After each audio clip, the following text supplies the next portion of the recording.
Hi friends, welcome to our channel. Karthika Deepam serial next ఎపిసోడ్లో ఏం జరగబోతోందో ఈ వీడియోలో చూసి తెలుసుకుందాం. జ్యోత్స్నని సీఈఓగా చేసిన శివన్నారాయణ అసలేం జరిగింది అని తెలుసుకోవడానికి ఈ వీడియోని స్కిప్ చేయకుండా ఎండ్ వరకు చూసేయండి. శివన్నారాయణ సడన్గా బోర్డ్ మీటింగ్ని అరేంజ్ చేస్తాడు. అలా శివన్నారాయణ ఆ బోర్డ్ మీటింగ్లో మనం ప్రతి ఏటా కంపెనీ యొక్క బిజినెస్ గురించి డిస్కస్ చేసుకోవడానికి మనం ఇయర్లీ మీటింగ్ పెట్టుకోవడం మనకు తెలిసిందే. కాకపోతే ఈసారి ఒక 1 మంత్ ఎర్లీగా పెట్టానంతే.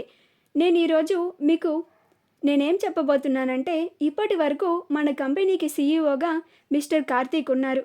కానీ ఇప్పటి నుంచి కార్తీక్ని సీఈఓ బాధ్యతల నుండి తప్పించి ఆ బాధ్యతని నా మనవరాలైన జ్యోత్స్నకి ఇవ్వాలని అనుకుంటున్నాను. అందరూ మీరు మీ డెసిషన్స్ని చెప్పండి అని అంటాడు. అప్పుడు జ్యోత్స్న, నేను ఈ నిర్ణయాన్ని సమర్థిస్తున్నాను చైర్మన్ గారు అని అంటుంది. అప్పుడు దశరథ్ కూడా నేను మీ నిర్ణయాన్ని సమర్థిస్తున్నాను అని అంటాడు. అలా మిగిలిన బోర్డ్ మెంబర్స్ అందరూ కూడా గ్రీన్ సిగ్నలే ఇస్తారు. కానీ కార్తీక్ని డెసిషన్ అడిగితే కార్తీక్ మాత్రం తన రిజిగ్నేషన్ లెటర్ని చైర్మన్ ముందు పెడతాడు. అప్పుడు శివన్నారాయణ, నేను అనుకున్నది ఈ కార్తీక్ ముందుగానే నేను చెప్పకుండానే నాకు చేసి పెట్టాడే అని అనుకొని ఈ కంపెనీ ఎవరు ఉన్నా లేకపోయినా అస్సలు ఆగదు అని అంటాడు. కానీ జ్యోత్స్న మాత్రం దానికి అంగీకరించదు. మిస్టర్ కార్తీక్, మీ రెసిగ్నేషన్ లెటర్ని నేను యాక్సెప్ట్ చేయను అని అంటుంది. అప్పుడు కార్తీక్, నా రెసిగ్నేషన్ లెటర్ని యాక్సెప్ట్ చేయాల్సింది మీరు కాదు చైర్మన్ గారు అని అంటాడు. అప్పుడు జ్యోత్స్న, నేను న్యూ సీఈఓగా నాకు కొన్ని రెస్పాన్సిబిలిటీస్ ఉంటాయి.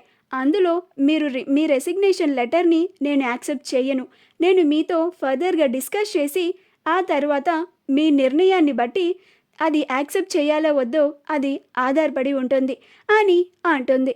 అప్పుడు కార్తీక్ మౌనంగా ఉంటాడు. అలా బోర్డ్ మీటింగ్ ముగుస్తుంది. ఆ తర్వాత జ్యోత్స్న కార్తీక్ని పక్కకి తీసుకొని వచ్చి మాట్లాడుతూ ఉంటుంది. అప్పుడు కార్తీక్ జ్యోత్స్నతో సీఈఓలానే మాట్లాడుతూ ఉంటాడు. అప్పుడు జ్యోత్స్న, బావా, మనం కాసేపు బావ మరదల్లాగా మాట్లాడుకుందామా అని అంటుంది. అప్పుడు కార్తీక్, సరే చెప్పు అని అంటాడు.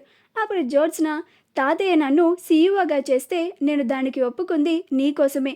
అలాంటిది నువ్వు ఈ కంపెనీలో నుంచే వెళ్ళిపోతానంటావేంటి బావా? నువ్వు లేకుండా నేను ఈ కంపెనీలో సీఈఓగా అస్సలు చేయను. నువ్వు ఈ కంపెనీలోనే ఉండాలి. ఇది మన ఫ్యామిలీ బావా. నువ్వు అలా చేస్తే అందరూ చాలా ఫీల్ అవుతారు. దయచేసి అలా చేయకు బావా అని అంటుంది. అప్పుడు కార్తీక్ గా ఉంటాడు. కానీ జ్యోత్స్న మాత్రం కార్తీక్ని ఈ కంపెనీ నుంచి వెళ్ళొద్దు అని బతిమిలాడుతూ ఉంటుంది. అప్పుడు కార్తీక్కి దీప చెప్పిన మాట గుర్తుకు వస్తుంది. మీరేం చేసినా కానీ మీ తాతయ్య గారు బాధపడకుండా ఉండేలాగా చేయండి కార్తీక్ బాబు అని చెప్పిన మాట గుర్తుకు వస్తుంది. అప్పుడు కార్తీక్ దీప యొక్క ఇచ్చిన సలహాని తెచ్చుకొని సరే ఓకే అని అంటాడు. అప్పుడు జ్యోత్స్న చాలా సంతోషపడుతుంది. అప్పుడు కార్తీక్, సరే మరి నేను వెళ్తాను అని అంటాడు. అప్పుడు జ్యోత్స్న, అదేంటి బావా, కొత్తగా నీ మరదలు సీఈఓ అయితే కంగ్రాట్స్ చెప్పడం కూడా తెలీదా నీకు అని అంటుంది.